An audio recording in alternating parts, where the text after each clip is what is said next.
हरे कृष्णा।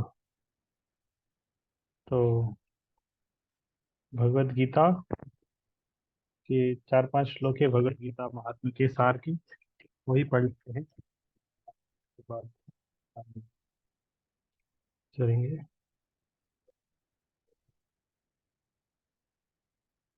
तो भगवत गीता गीता महात्म्य के कुछ श्लोक है।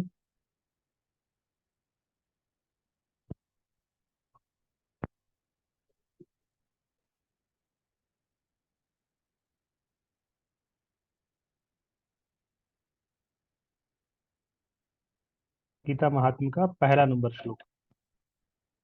तो ये श्लोक है, गीता शास्त्रम इदम पुण्यम यह पठेत प्रयतः पुमान। यदि कोई भगवत गीता के उपदेशों का पालन करे तो वह जीवन के दुखों तथा कष्टों से मुक्त हो सकता है। भय शोकादि वर्जित। वह इस जीवन में सारे भय से मुक्त हो जाएगा और उसका अगला जीवन आध्यात्मिक होगा। तो भगवत गीता पढ़ने से क्या लाभ होगा, तो ये कुछ चार पांच श्लोक में एकदम सारांश में बताया गया। तो पहला है कि अगर हम भगवत गीता के उपदेशों का पालन करेंगे तो क्या फायदा होगा। जीवन के दुख कष्ट से हम मुक्त हो जाएंगे। इस जीवन में कोई बोल सकता है कि भगवत गीता पढ़ने से अगला जीवन अच्छा होगा, लेकिन इस जीवन में क्या फायदा है, इस जीवन में क्या फायदा है। तो भय शोकादि वर्जित, भय शोक आदि वर्जित। तो इस जीवन में जितना भय है, दुख है, कष्ट है, उससे व्यक्ति मुक्त हो जाएगा। इस जीवन में क्या फायदा भगवत गीता पढ़ने से। भय शोक दुख कष्ट इस जीवन में जो हमारे हैं, उससे व्यक्ति मुक्त हो जाएगा और अगला जीवन आध्यात्मिक होगा। अगला जीवन भी आध्यात्मिक होगा। अगला जीवन फिर से हमें कोई पशु का नहीं मिलेगा, कुत्ते बिल्ली के रूप में नहीं मिलेगा, पेड़ पौधे के रूप में नहीं मिलेगा। आध्यात्मिक होगा। किसी या तो परफेक्शन हो गया तो भगवत धाम चले जाएंगे, नहीं भी हुआ तो मनुष्य जन्म तो श्योर से मिलेगा। तो भगवत गीता पढ़ने का फायदा है, गीता शास्त्रम इदम पुण्यम यह पठेत प्रयतः पुमान। भगवत गीता का उपदेश का पालन करने से इस जीवन के दुख कष्ट से व्यक्ति मुक्त हो जाएगा और अगला जीवन आध्यात्मिक होगा। एक नंबर। अभी दूसरा नंबर गीता महात्म्य का दूसरा नंबर श्लोक है, गीता अध्ययन शीलश्च प्राणायाम परस्य च नैव सन्ति हि पापानि पूर्वजन्म कृतानि च।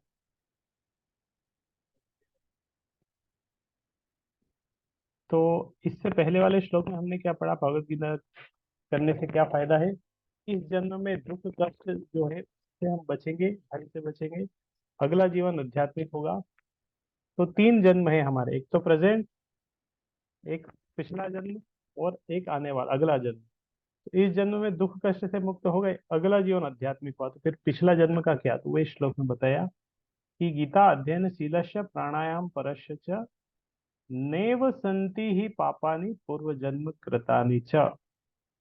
तो अगर कोई भगवत गीता को कैसे पढ़ता है, गीता अध्ययन, भगवत गीता का अध्ययन करना है, न्यूज़पेपर की तरह नहीं पढ़ना है, व्हाट्सएप फेसबुक सोशल मीडिया के पोस्ट की तरह नहीं पढ़ना, अध्ययन करना, उसको समझना है। निष्ठा तथा गंभीरता से अगर हम इस तरह पढ़ेंगे तो भगवान की कृपा मिलेगी, और भगवान की कृपा मिलेगी तो उससे क्या होगा, पूर्व दुष्कर्मों के फलों का उस पर कोई प्रभाव नहीं पड़ेगा। पिछले जन्म के जो दुष्कर्म, उसका कोई प्रभाव नहीं पड़ेगा। तो इस जन्म ये जन्म, पिछले श्लोक से पता है कि इस जन्म के दुख कष्ट से बचेंगे, अगला जन्म आध्यात्मिक होगा। और पिछले जन्म में जो हम गलत काम किए थे, उसकी प्रतिक्रिया इस जन्म में आनी चाहिए, आने आने वाली है या आएगी। तो पिछले जो हमने गलत काम किया उसके जो दुष्कर्म है, उसके फलों से भी बच जाएंगे। तो पिछले जन्म के दुष्कर्मों से बंद बचे, अगला जीवन आध्यात्मिक हुआ, इस जीवन के दुख कष्ट से बचे। कौन सी पुस्तक पढ़ने से ये लाभ होता है, किसी पुस्तक पढ़ने से ये लाभ नहीं होता है, भगवत गीता पढ़ने से ये लाभ मिल रहा है। तीसरा नंबर श्लोक। तो पहला था अगला जीवन आध्यात्मिक दुख, और दूसरा था दुष्कर्म, पुराने दुष्कर्मों से कोई फल। तो तीसरा है मलिने मोचनम पुंसाम जल स्नानम दिने दिने, सकृत गीतामृत स्नानम संसार मलनाशनम। सकृत गीतामृत स्नानम संसार मलनाशनम, मलिने मोचनम पुंसाम जल स्नानम दिने दिने। तो ये बहुत अच्छा श्लोक है। जिस तरह मनुष्य जल में स्नान करके नित्य अपने आप को स्वच्छ कर सकता है, रोज हम स्नान करते हैं, हमारा शरीर उससे स्वच्छ हो रहा है। और पानी के स्पर्श से हमारा शरीर शुद्ध होता है। लेकिन भगवत गीता पढ़ेंगे तो क्या होगा? सकृत गीतामृत स्नानम संसार मलनाशनम। ये 18वें अध्याय का एक श्लोक है, उसमें भगवान बोलते हैं कि अगर कोई भगवत गीता को अध्ययन करता है तो इसका अर्थ क्या है कि वो अपनी बुद्धि से मेरी पूजा कर रहा है। अब हम अगर भगवत गीता पढ़ रहे हैं, इसका अर्थ है कि हम भगवान की पूजा कर रहे हैं हमारी बुद्धि से। तो इसी तरह सकृत गीतामृत स्नानम संसार मलनाशनम। तो इसी तरह भगवत गीता से जैसे बुद्धि से भगवान की पूजा कर रहे हैं, तो बुद्धि भगवान की सेवा में लग रही है, तो बुद्धि शुद्ध हो जाएगी। तो इस तरह भगवत गीता अगर हम पढ़ेंगे, मन से उसके ऊपर मनन करेंगे, बुद्धि से उसको समझने का प्रयास करेंगे, तो हमारा जो सूक्ष्म शरीर है वो भी शुद्ध होगा। संसार मल नाशनम, जो सूक्ष्म शरीर है वो शुद्ध होगा। तो पानी के संपर्क से हमारा आ, पानी के संपर्क से हमारा शरीर शुद्ध हो रहा है, बाहरी शरीर। लेकिन इसके संपर्क में, भगवत गीता के संपर्क में आने से हमारा सूक्ष्म शरीर, मन और बुद्धि भी शुद्ध होते हैं। तो ये बहुत अच्छा श्लोक है, इसको हम कोट कर सकते हैं, कभी भी समझा सकते हैं कि भगवत गीता करने से क्या फायदा है। मलिने मोचनम पुंसाम जल स्नानम दिने दिने, सकृत गीतामृत स्नानम संसार मल नाशनम। तो तीसरा नंबर, तीन, ये है तीन, और ये है मलिन। थोड़ा सा सिमिलरिटी है याद रखने के लिए।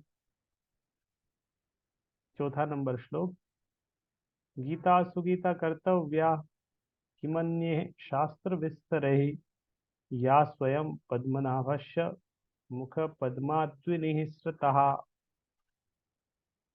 तो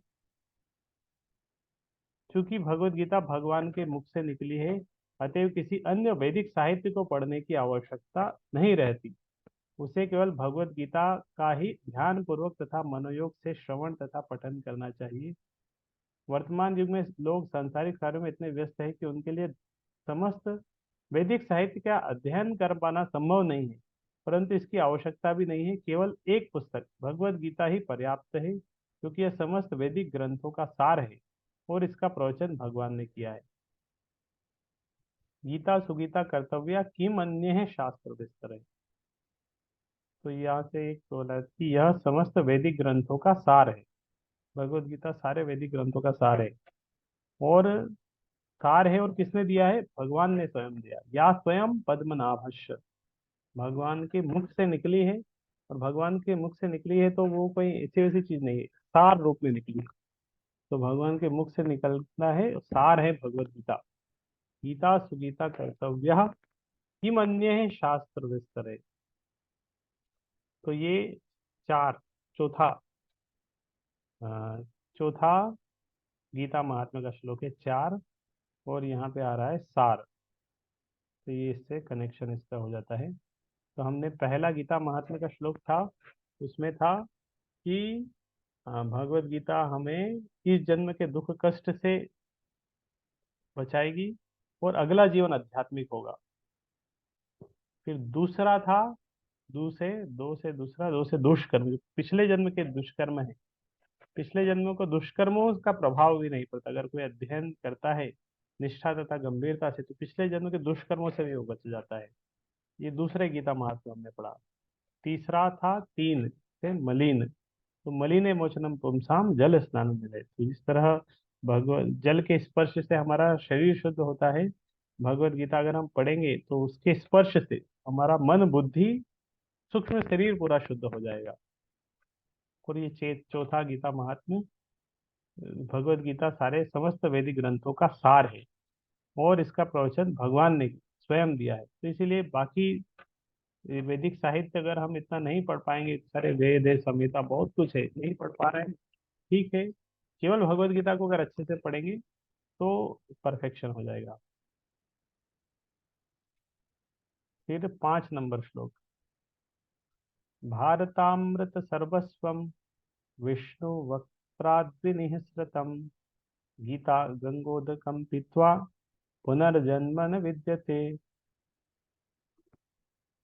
गीता को यहाँ पे गंगा जल से तुलना किया है। तो जो गंगा जल पीता है वह, उसे मुक्ति मिल जाती है। तो अतः उसके लिए क्या कहा जाए, जो भगवत गीता का अमृत पान करता है। भगवत गीता महाभारत का अमृत है और इसे भगवान विष्णु ने स्वयं सुनाया है। तो जिस तरह गंगा है, गंगा का कनेक्शन भगवान विष्णु से है, जो भगवान के चरण कमल से गंगा निकली है। इसलिए गंगा के स्पर्श से, तो इसमें स्नान करने से व्यक्ति शुद्ध होता है, पाप से मुक्ति मिल जाती है। इसी तरह गीता का कनेक्शन भी भगवान से, इस भगवान के मुख से निकली और अमृत के समान है। भगवान ने स्वयं इसको सुनाया है। तो भगवान के चरण को भी, भगवान के मुख तथा चरणों में कोई अंतर नहीं है, लेकिन निष्पक्ष अध्ययन से हम पाएंगे कि भगवत गीता गंगा जल की अपेक्षा अधिक महत्वपूर्ण है। जो भगवत गीता है गंगा जल की अपेक्षा ज्यादा महत्वपूर्ण है, क्योंकि गंगा जल तो मान लो गंगा नदी के पास जाना पड़ेगा, और नदी का भी एक लाइन है, नदी के किनारे हैं, उनको आसानी से उपलब्ध है। जो नदी के किनारे नहीं है, नहीं मिल पाएगा। और गंगा नदी तो केवल भारत देश में है। भारत के बाकी के देशों में, अमेरिका, रशिया, चाइना, वहां तक के लोगों को तो गंगा जल कैसे नसीब होगा, उनको कैसे वो गंगा जल का लाभ उठाएंगे। लेकिन भगवत गीता उससे ज्यादा ज्यादा अमृतवान है, ज्यादा कृपालु है, क्योंकि भगवत गीता, जो गीता गंगा है, जो गीता के रूप में गंगा है, वो भगवत गीता का अमृत वहां तक पहुंच सकता है। वो रशिया के लोगों तक भी पहुंच सकता है, वो चाइना, पूरी दुनिया में अलग अलग जगह, हर देशों में, हर भाषा में इस तरह भगवत गीता रूपी गंगा का अमृत पहुंच सकता है। तो इसीलिए गंगा से भी ज्यादा पवित्र करने वाली है गीता, गीता का अमृत। और इसीलिए हमें गीता और भगवत गीता रूपी अमृत का लाभ उठाना चाहिए। भारतामृत सर्वस्व विष्णु वक्त्राद्युनि स्मृतम गीता गंगोदकम पीत्वा पुनर्जन्म न विद्यते। तो इससे पुनर्जन्म नहीं होगा। गीता गंगोदकम पीत्वा पुनर्जन्म न विद्यते। ये 5वां नंबर श्लोक। 6 नंबर श्लोक, ये भी बहुत अच्छा महत्वपूर्ण श्लोक है। सर्वोपनिषदो गावो दुग्धा गोपाल नंदन पार्थो वत्सः सुधीर भोक्ता दुग्धम गीतामृतम महत्। सर्वोपनिषदो गावो, जितने भी उपनिषद है, सारे उपनिषद, ये सब एक एक गाय से इसका तुलना किया। सर्वोपनिषदो गावो दुग्धा गोपाल नंदन।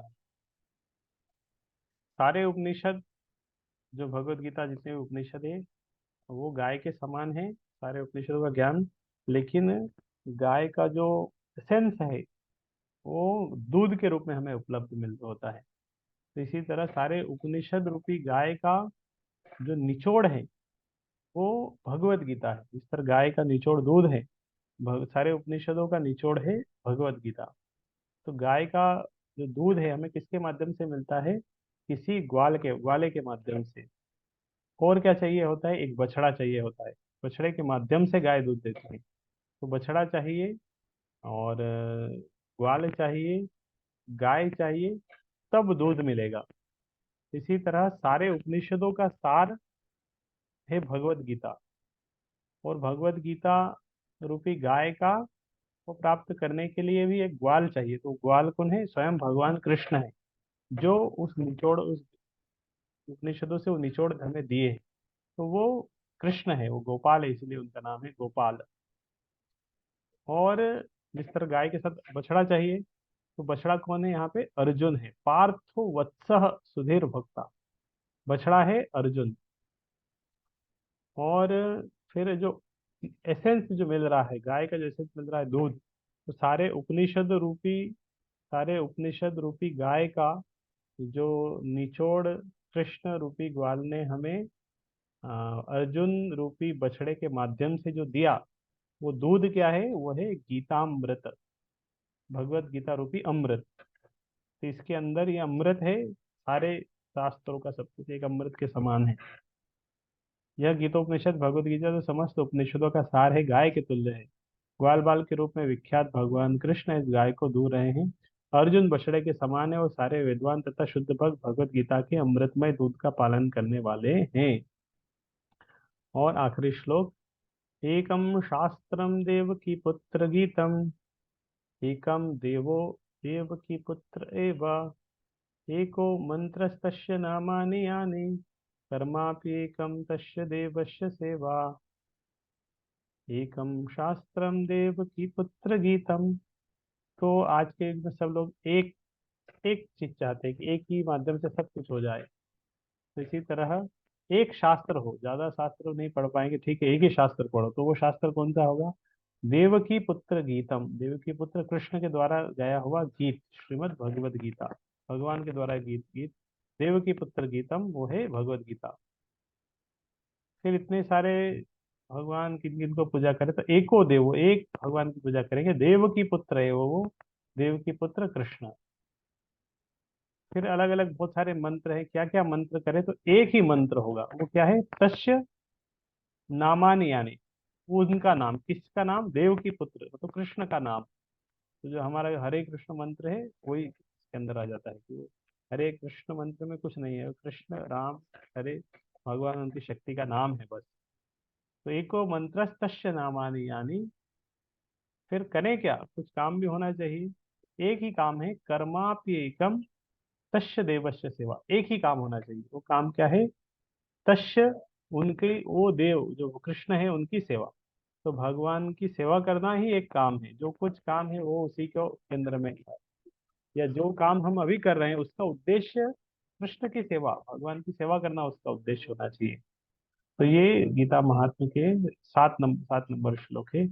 एकम शास्त्रम देव की पुत्र गीतम, एको देवो देव की पुत्र एव, एको मंत्रस्तस्य नामानि यानि, कर्मापि एकम तस्य देवस्य सेवाः।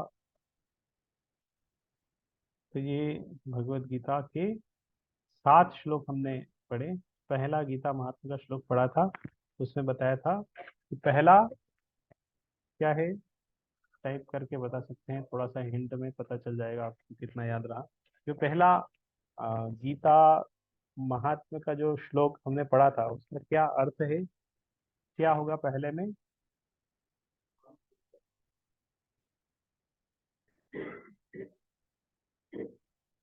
हाँ, तो आया चीज में कि पहला था, इस जन्म में जो दुख कष्ट है हम उससे बचेंगे, अगला जीवन आध्यात्मिक होगा। ये पहला गीता महात्म्य का श्लोक है। इस जन्म के दुख कष्ट भय से बचेंगे, भय शोक से, और अगला जन्म आध्यात्मिक होगा। दूसरा गीता महात्म्य का श्लोक था कि आ, दूसरा मतलब दुष्कर्म, जो पिछले जन्म के दुष्कर्म है, अगर हम भगवत गीता का अध्ययन अच्छे से करते हैं तो पिछले कर्मों के दुष्कर्मों का प्रभाव ही इस जन्म में नहीं हो, मतलब तीनों जन्म में सफल हो रहे हैं। इस जन्म में दुख कष्ट से बच रहे हैं, अगला जीवन आध्यात्मिक हो रहा है, पिछला जन्म के ओर से भी बच रहे हैं। फिर तीसरा था, मलिने मोचनम पुंसाम जल स्नानम देने, मलिन तो तीन, तीन से, हाँ, जिस तरह जल में स्नान करने से हमारा शरीर शुद्ध होता है, इस तरह भगवत गीता रूपी अमृत में स्नान करने से, भगवत गीता को पढ़ने से हमारा बुद्धि मन ये शुद्ध हो जाएगा। संसार मलनाशना, संसार रूपी जो भव सागर का जो मलिनता है, जो हृदय का कलमश है, ये सब का नाश हो जाए। ये तीसरा था। चौथा, चौथा था चार, ये था, इसमें भगवत गीता को बताया था, ये सार है। भगवत गीता सारे वैदिक ग्रंथों का सार है, क्योंकि ये भगवान के मुख से निकली है, इसलिए सारे वैदिक ग्रंथों का सार है। और इसलिए बाकी शास्त्र अगर नहीं भी पढ़ पाए कोई आवश्यकता नहीं है, केवल भगवत गीता क्योंकि भगवान की, सारे वैदिक ग्रंथों का सार है। फिर था पांच, पांच था पुनर्जन्म न विद्यते। तो भगवत गीता को अगर हम अच्छे से गंभीरता से पढ़ते हैं, फिर से पुनर्जन्म नहीं होगा। ये जो पुनरपि जननम पुनरपि मरणम, जन्म मृत्यु जरा व्याधि भव सागर के जो चक्र है, व्यक्ति उससे मुक्त हो जाएगा। गीता गंगोदकम पीत्वा पुनर्जन्म नहीं लिया। तो इसमें गीता को जो पांचवा तो था, उसमें गीता का तुलना किया था गंगा जी से। गीता गंगोदकम पीत्वा पुनर्जन्म न विद्यते, ये था पांचवा। और गीता से भी, गंगा से भी ज्यादा अमृतमय या ज्यादा शुद्ध करती है भगवत गीता। फिर था छह, षड, षड है उपनिषद। तो सर्वोपनिषदों गावो दोग्धा गोपाल नंदन। सारे उपनिषद गाय के समान है, गाय का निचोड़ है दूध। इस तरह सारे उपनिषदों का निचोड़ है भगवत गीता। देने वाले हैं कृष्ण रूपी ग्वाल बाल। और किसके माध्यम से दिया? अर्जुन रूपी बछड़े के माध्यम से। और इसके बाद सातवां था एक, एकम शास्त्रम देवकी पुत्र गीतम। एक शास्त्र हो देवकी पुत्र गीत भगवत गीता। एक भगवान हो कृष्णा। एक मंत्र हो कृष्ण का नाम। और एक कार्य हो कृष्ण की सेवा।